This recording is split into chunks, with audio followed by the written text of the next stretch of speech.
सातारा जिल्ह्यात सुरू असलेल्या मुख्यमंत्री कृषी सौर प्रकल्पामध्ये मोठ्या प्रमाणावर अनियमितता होत असल्याचा आरोप करत या संपूर्ण प्रकरणाची सखोल चौकशी करून दोषींवर कठोर कारवाई करावी अशी मागणी महाराष्ट्र नवनिर्माण सेनेचे जिल्हाध्यक्ष धैर्यशील पाटील यांनी मानखटावच्या प्रांताधिकारी उज्ज्वला गाडेकर यांना निवेदनाद्वारे केली आहे।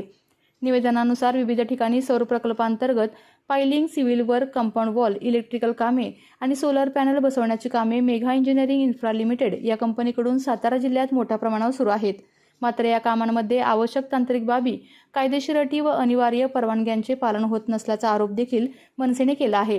प्रकल्पासाठी प्रदूषण नियंत्रण मंडळ, वीज वितरण कंपनी, वीज निरीक्षक, वन विभाग, अग्निशामक विभाग तसेच भूजल प्राधिकरण यांच्या आवश्यक परवानग्या घेण्यात आल्या आहेत का याची चौकशी करण्याची मागणी करण्यात आली आहे।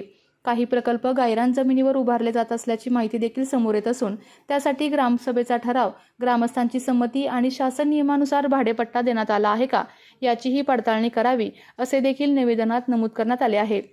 ठेकेदार नियुक्ती व टेंडर प्रक्रियेत पारदर्शकतेचा अभाव असल्याचा संशय व्यक्त करत विविध कामांसाठी स्वतंत्र ठेकेदार नेमण्याऐवजी एकाच किंवा 2 ठेकेदारांकडे कामे दिली जात असल्याचा आरोप करण्यात आलेला आहे।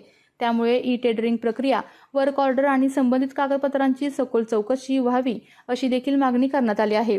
स्थानिक रोजगारांच्या मुद्द्यावरही मनसेने आक्रमक भूमिका घेतली असून या प्रकल्पामध्ये मोठ्या प्रमाणावर परप्रांतीय कामगार कार्यरत असल्याने स्थानिक युवकांवर अन्याय होत असल्याचा आरोप करत किमान 70 ते 80% कामगार स्थानिक असावेत तसेच स्थानिक ठेकेदारांना प्राधान्य द्यावे अशी देखील मागणी करण्यात आली आहे।